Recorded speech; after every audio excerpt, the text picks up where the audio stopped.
our community in and around Ocala. Plus, of course, a splash of sports as well. Now, here's your host, Tom.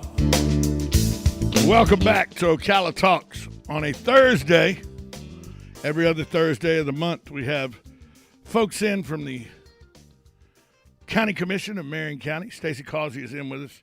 She is the what is your title, Stacey? Are you the PIO? Are you public relations? So close. I'm the Senior Public Relations Specialist. Senior Public Relations Specialist. Yes, sir. But that doesn't count. I'm just here to communicate about the county. That just seems like a wordy way to say you're the mouthpiece for the County Commission. They wouldn't put that on a shirt for me. No, mouthpiece? Probably not. Probably not. How are you today? I'm very well.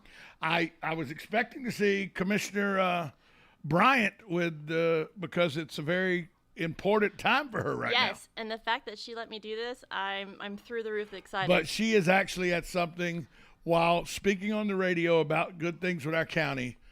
When you're at the Fallen Heroes Memorial, yes, sir. She gets a pass because she's okay. at an event for fallen heroes here in our county. Yes, so. sir. It just happened to be the same time. Actually, it's happening right now. So she's in Anthony right now. She gets a pass because that is really, really important, the fallen heroes. We wish we didn't have any fallen heroes. Yes, sir. We wish we just had heroes. Correct. But we actually do have fallen heroes. So we have both, so we honor right. them. Yes. We need to honor our fallen heroes just like we do our heroes. And before we get to what Kathy Bryant would usually be talking about, that brings me to a great segue. That is. Because we have a hero that's not a fallen hero. He's actually saved two people from them being fallen. Correct. And we're talking about Ranger Allen from the Marion County Parks and Recreation Department. Yes, sir. He actually has been with the county for 30 years. He is, I believe it's the north section of the county near Fort McCoy. So Horseshoe Lake is actually, we have a ranger residence on the facility there. And he was sitting on the back porch and heard cries for help, jumped into action after calling 911 and got the crews on their way. And story goes, he jumped in a John boat and got out there to the stranded kayakers and helped save their lives. Stranded. But when he heard these weren't kayakers, it were just, they were in an area where they were stuck in the mud or something. They were literally in a life or death situation. Yeah, one kayak had floated away while they were trying to save the other one, which was going under with water. So it was not a good situation. Yeah, they had no floating device because the other kayak had went away from them. The one kayak was sinking. Right. They're out treading water the best they could tread. Lucky for those two, the ranger was within earshot. Yes, sir. It was extremely a blessed situation. And so he's a lifesaver, but he's done it before. He is. He's a veteran lifesaver. Yeah. He gave CPR to a toddler a few years back at a Horseshoe retreat, and that's a fabulous, relaxing place. I don't want to jade it. It really is. Horseshoe's a great place. Woo! So the fact that we have one of our employees just continuously stepping up. We're so proud, and we recognized him at the county commission meeting. Even though he's not a frontline spotlight kind of guy, we made sure to get him up on stage and at least get a picture with him. And let's be honest, Sherry needs a little shout out because they were sitting on the front porch, him and his wife Sherry. Sherry heard something and goes, "Do you hear that?" Yep. And got his attention. Then he started listening and heard the cries for help. He did. As she did, and went into action. Yep, didn't even take a breath, and he jumped out. So it's a family affair with Ranger Allen then. And it takes a family. Yeah, it does. It takes a family to support the heroes, and that's one of the reasons why we're heavily concentrating on families in this Talking Points you'll see. Let's talk about heroes, and when I mean heroes now, I mean the community at large and all the heroes who will be taking to their cars to come to the square to stop. Please. You stop. You tell them where the stuff is. You don't have to get out of your car. Correct. You can stay COVID safe, social distance, and warm. Or if it's raining, because this is rain or shine. Yeah. I've been out there before when it was raining. I have. Yep. And the sheriff's department and the police and the fire department and the county commission, they're out there, and we're talking about bring home the harvest. Yes, sir. It's gone by a couple of different names. It seems to kick in, but we like to bring the harvest home. Bring the harvest home. Bring home the harvest. Yeah. It doesn't matter as long as they get the donations right. get to the people. Right. But that we've set out donation boxes just to go ahead and get it fired up. The public libraries, fire stations, the Ocala Police Department, City Hall, you name it. They've got County a Commission donation box. office, there's the Of boxes. course, Yeah. yes. Actually, we have a few departments kind of. There's a little competition. Nicely being competitive. There's a little competition. Parks and Rec has some really great. I will be there. I'm incentives. actually dropping some off at Parks and Rec today. Oh, there we go. Because I have a sunshine scheduled. Yes. Litter. That is today. Yeah. The marketing. Yes. Yeah, the marketing. We have a meeting today, so I'll be taking They're working y'all hard. Hey.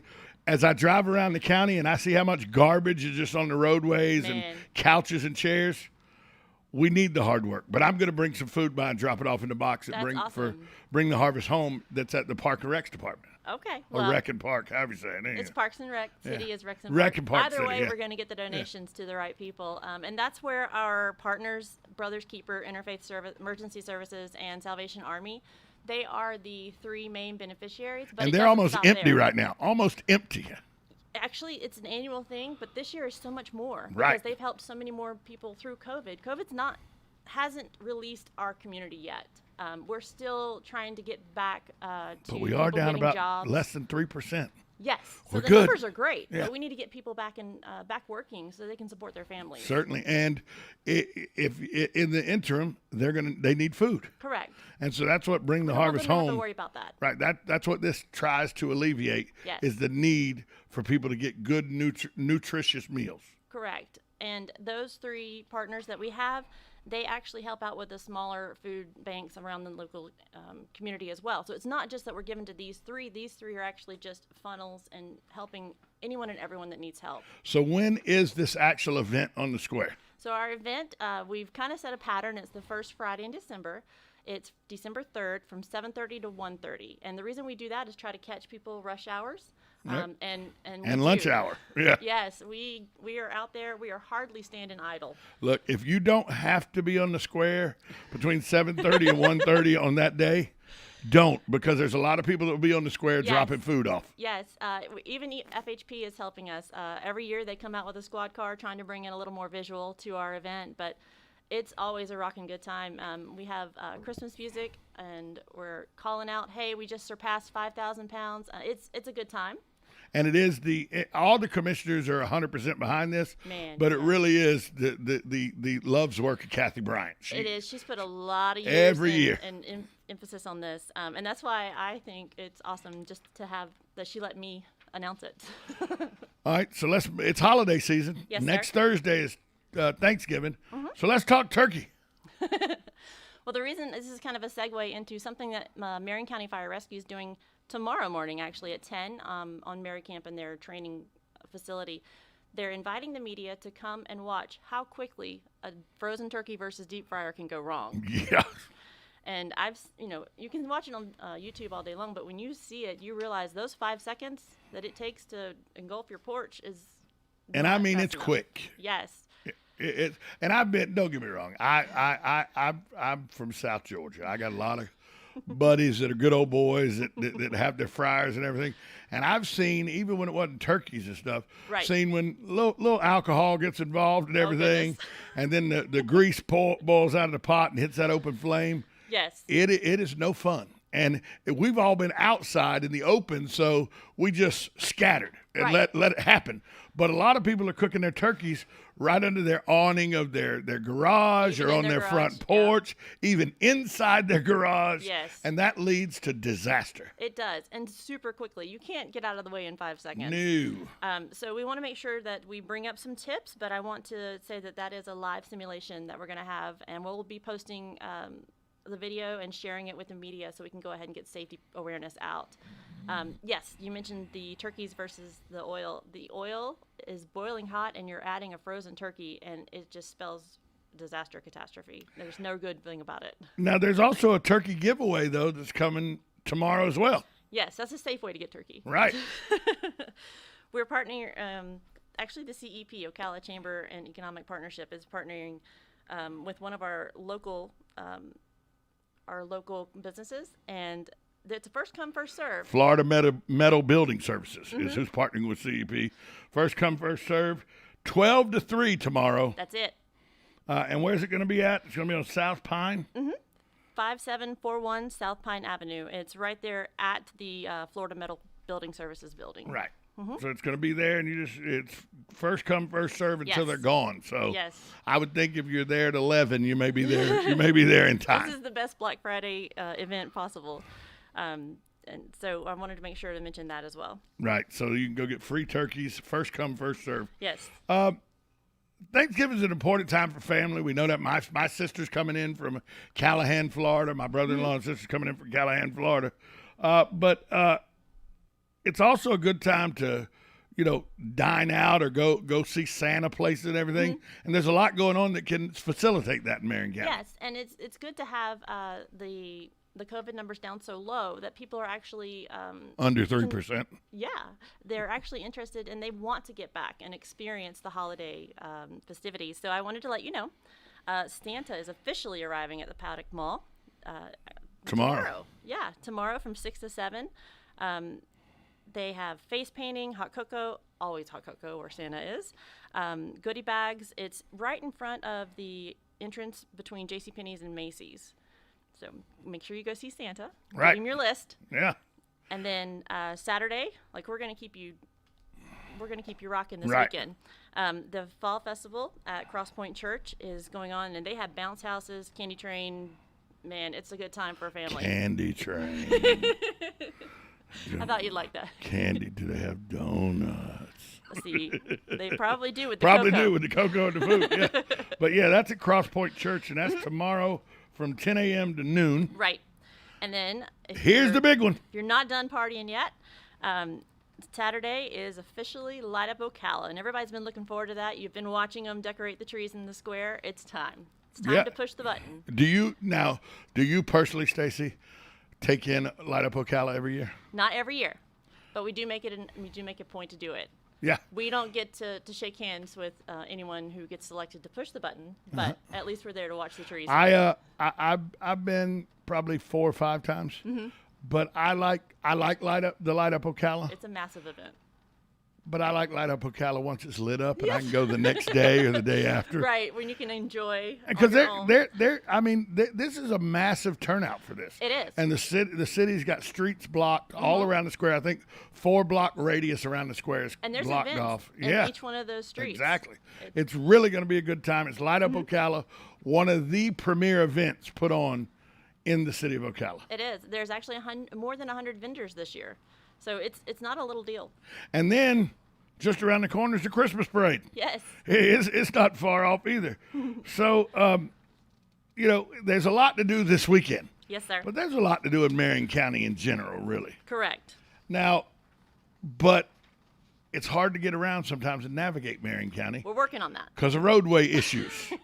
Let's talk for a minute about, is this where we talk about our 1-cent sales tax working for us? Yes, sir, and it is. It's working hard, and we're getting questions and we're wanting updates. So that's why I wanted to make sure to include it in today's talk.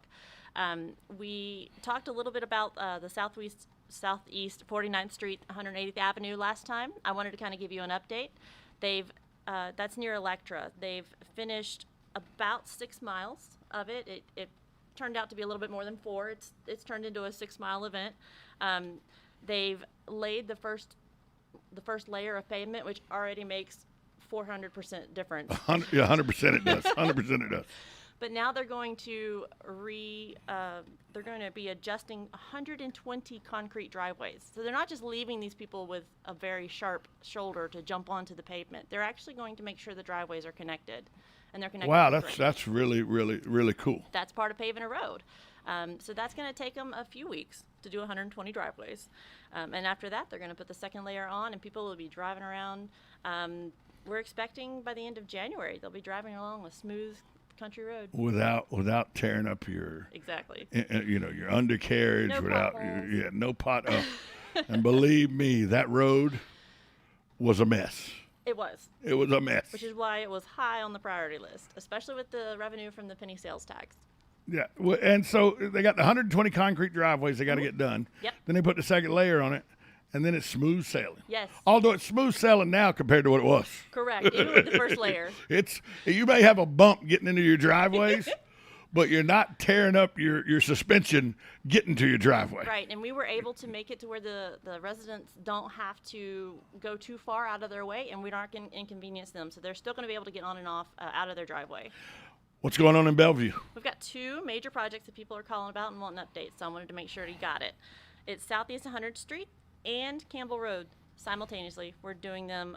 We're about 95%. Again, it's a pothole fixing overlay project, so smoother roads in your future.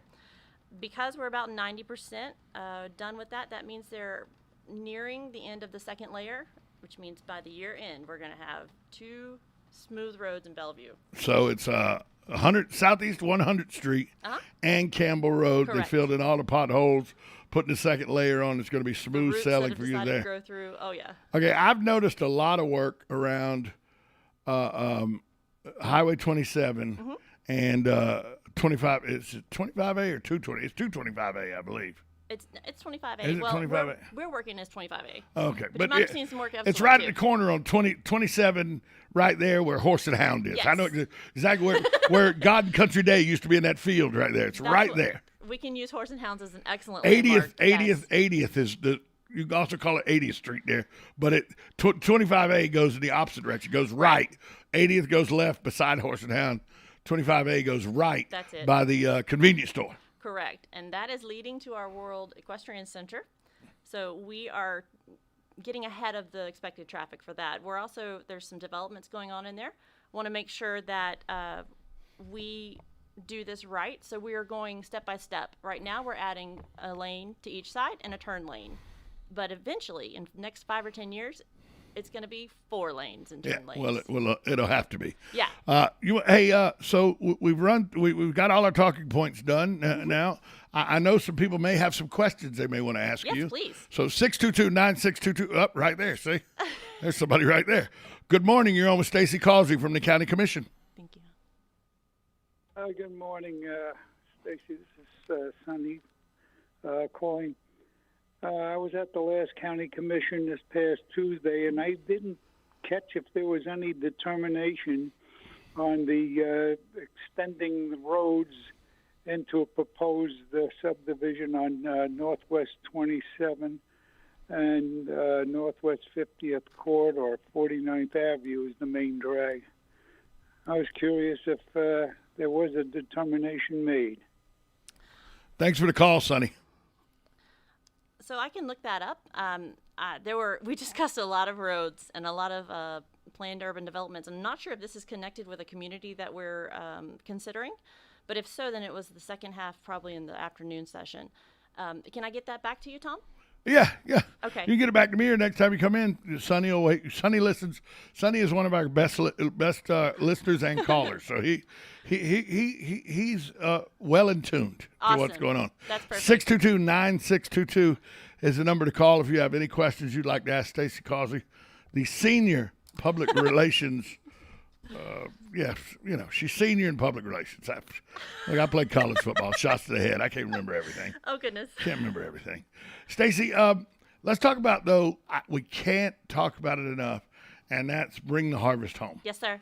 Because we talked about all kinds of things in the county, but this helps our neighbors, our friends, and people think, but it's people of low socio income and everything that use these harvest banks.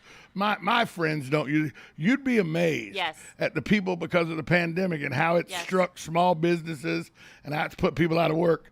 People would be shocked sometimes to find out exactly who takes advantage of food banks around our area. Yes, sir. And it's even the people with full-time jobs. And maybe 1 or 2 jobs. This is just trying to give them a little less stress, especially on the holidays. And the reason we do it just after Thanksgiving, we try not to make it a Christmas thing too much because we need to collect the food for January. January is annually the lowest food donation month of the year for these food banks. So we try to get them an extra boost right before their biggest need.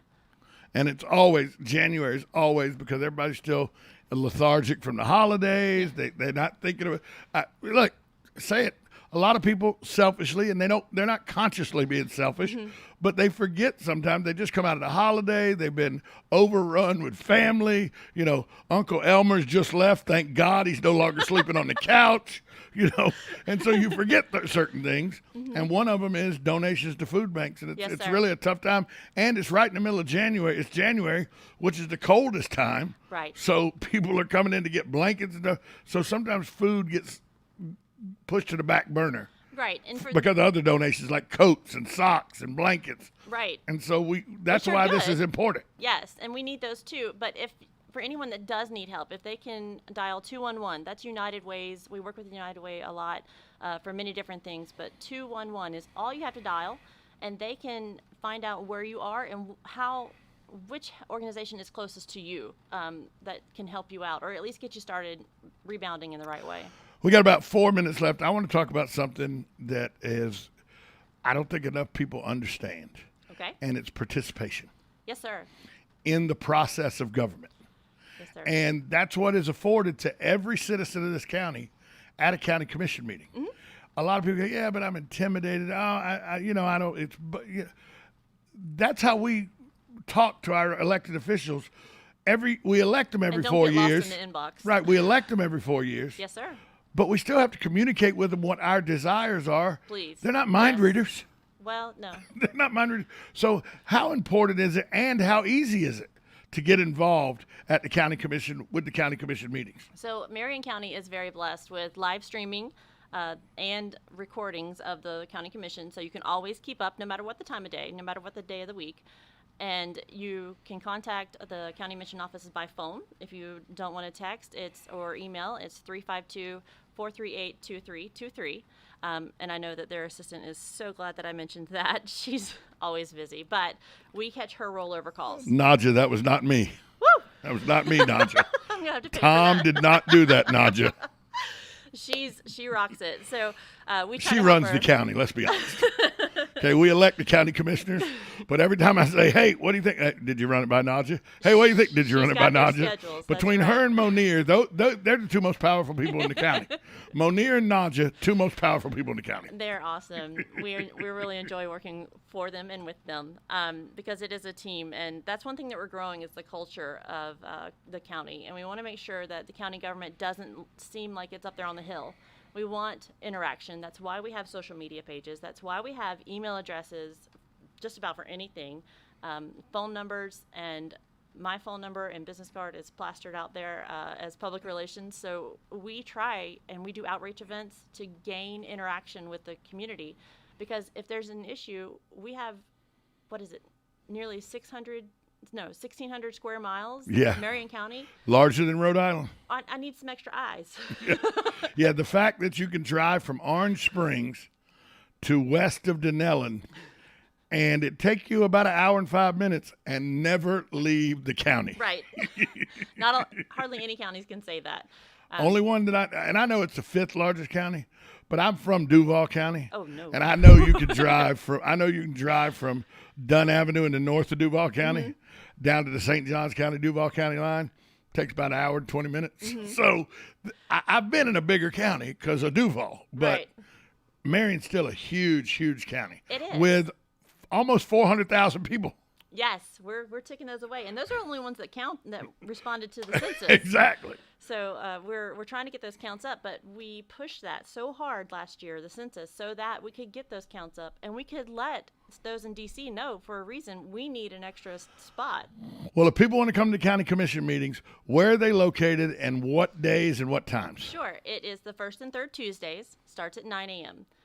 And we have it in the administration building, which is the south end of the parking lot with the tax collector's office. It's 601 Southeast 25th Avenue. And there's plenty of parking if you want to be a part of it. It's a nice theater-type movie house seating area and everything.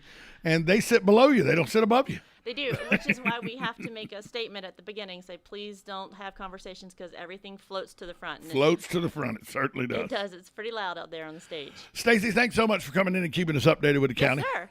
We'll be right back after this timeout. You're listening to WOCA, The Source, 1370 AM, 96.3 FM. We'll be right back. Broadcasting from the Ocala International Airport, this is WOCA AM, W242CA FM, Ocala, 1370 AM, 96.3 FM, The Source.